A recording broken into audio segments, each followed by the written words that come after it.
Sir এই যে 8:30টায় সংবাদ সম্মেলন করবে স্যার, তারপরে কাল কেউ না কেন মারো না কেন ওদের? স্যার আমরা স্টেপ নিতে বললাম, স্টেপ নিতে পারবো স্যার। সালাম স্যারের সাথে কথা বল। স্যার সালাম। কি অবস্থা? স্যার সালাম স্যার, এই যে আমাদের সমাবেশ মাত্র শেষ করলাম, আর ওদের প্রোগ্রাম চলতেছে, 3000-এর মতো স্টুডেন্ট আছে। ওরা বলো 7টা পর্যন্ত। স্যার এই যে 8:30টায় সংবাদ সম্মেলন করবে স্যার। কে? ওই যে আন্দোলনকারীরা। কখন? 8:30টায় সংবাদ সম্মেলন করবে, 8:30টায় সংবাদ সম্মেলন করে পরবর্তী কর্মসূচি মনে ঘোষণা করবে। এই 2 দিন জনসংযোগ করবে, তারপরে কাল কেউ না কেন মারো না কেন ওদের? আমাদের দাও কেন? নিশ্চিত করবো আজকে থেকে হালকা হয়ে যাবো। জি স্যার। কই হালকা হলো?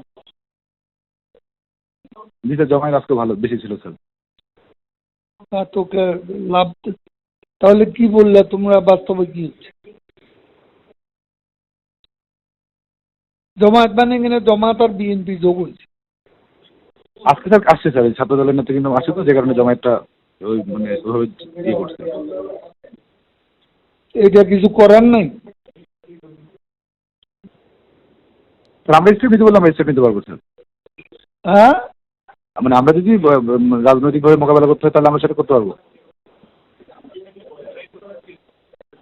আজকে স্যার ওই যে আমাদের নিষেধ করলো, শাহবাগের দিকে যেতেও তো আমাদেরকে নিষেধ করলো, বারবার ফোন দিয়ে বললো যে শাহবাগের দিকে বা অন্যদিকে আমরা যেন না যাই, বা ওদের মুখোমুখি যেন না হয়, এটাই তো বারবার বলতেছিল। স্যার ওই যে আমরা যেন ওদের মুখোমুখি না যাই, এটার জন্য বারবার আমাদেরকে বলতেছিল আজকে। কে বলতেছে? এই ফোন দিয়েছিল সবাই, আমাদের পুলিশ প্লাস বিপ্লব দল যোগাযোগ করছিল।